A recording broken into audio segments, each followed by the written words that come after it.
What is the selling price for my home? That should be a simple question, right? Straightforward, right? Well, not really. Here's why. Hey guys, my name is Its.Aneury Evangelista. I'm a New York City tri-state area real estate broker, meaning New York, New Jersey, Connecticut, or whatever the map is, right? And I don't have it in front of me. But I'm here to help you make things easy when it comes to real estate and answer all your questions. Let's get started.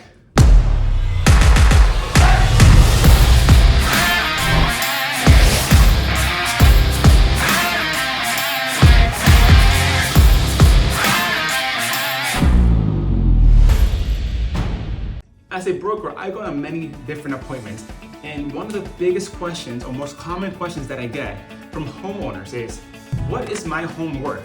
What is the absolute optimal selling price for it? Can you tell me?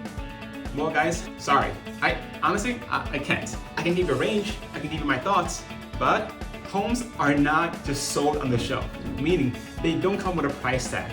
And so coming up with a home price is a very subjective thing to do. But let me walk you through the process either way so that you can do the same thing that I would otherwise do to price your house. When a home is sold, the most common approach to put a price together is what's called a comparable sales approach. This means what have others sold just like yours that are comparable to yours, meaning if yours is a 3-bed, 2-bed home, that they themselves are 3-beds, 2-bed homes, and so on.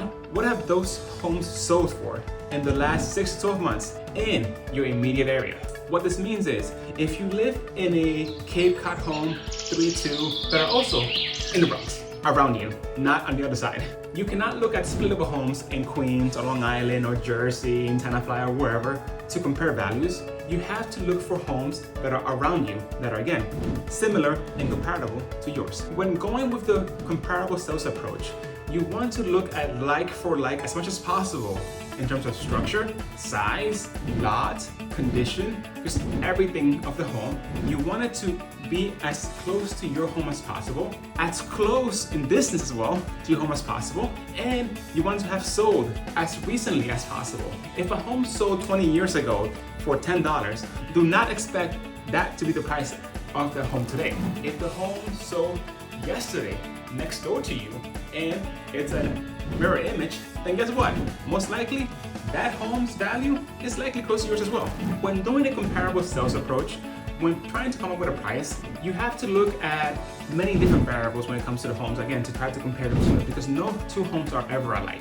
You want to just get an idea of what is the closest home that appears to be like yours, that is the closest in distance to your home, and that sold as recently as possible. And you want to pull all this data from as many homes as possible to come up with a strategy of, hey, the last 10 houses within 2 blocks sold for $10. I wish. So my home will most likely be also selling for $10. So when trying to come up with a price for a home, that's what I do.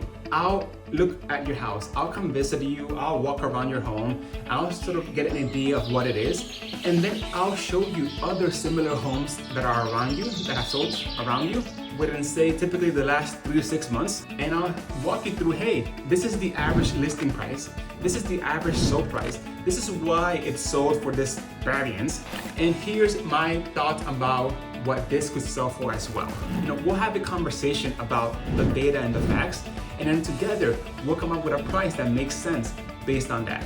Now, it's very easy to get caught up in emotion and think that your house is different from everybody else's.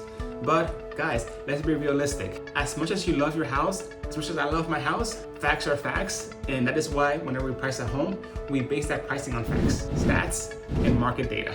I've seen many cases in which emotion overtakes us, in which we think our house is better, in which we list our house for more, and months down the line, and I'm sure you have as well, you've seen it, those Zillow prices, those reductions in prices, when a home has been sitting on the market for 2, 3, 4 months, that happens a lot. Pricing a home, like I said, is not just a sticker that somebody puts on the house and says, here's the price. It is the price that somebody is willing to pay for it. And how do you determine what somebody is willing to pay for a home? It's simple. What were they willing to pay for the homes next to you or near you? When it comes to pricing, the strategy is simple. Keep the pricing fair. Keep the pricing comparable to what's around you, and have an action plan to collect feedback from potential buyers, collect feedback from your neighbors and realtors, and act on that feedback on a weekly basis. Don't wait too long to have your house sit that's maybe overpriced, because then people start thinking that something's wrong with it. On a week-by-week basis, collect feedback from all your showings and assess what are they saying, what do they think about the price of the home, about the condition of the home, about how it's listed, how did it show, is it good or bad, and adjust accordingly. This way, by collecting data on comparable sales around you, by collecting feedback once the home is listed, and by adjusting accordingly, you will be able to ensure that you have a fair price and that you maximize your profits. A mistake that I often see people do when they're trying to price their homes is that they're trying to base it on active homes. And by active, I mean what is currently active in terms of homes for sales in the market. You may see some good examples of comparables because others have done their due diligence and they've priced their homes fairly, which is a great thing to do. Yes, you want to look at comparables that have sold and also actives that are in the market, but you want to take that with a grain of salt. Meaning, you want to make sure that you are competitive in terms of other active properties that are actively for sale in the market when determining your price point. But you also want to see how long have they been sitting on the market? Are they overpriced or not? In doing so, you'll make sure that you do not make their same mistakes. And that's it, guys. Thank you so much for watching, and please tell me your thoughts in the comments below. If you found value in this video, please hit that like and subscribe button. Or is it like and subscribe? I don't know, wherever the buttons are in the screens. Thanks again, and I'll see you next time.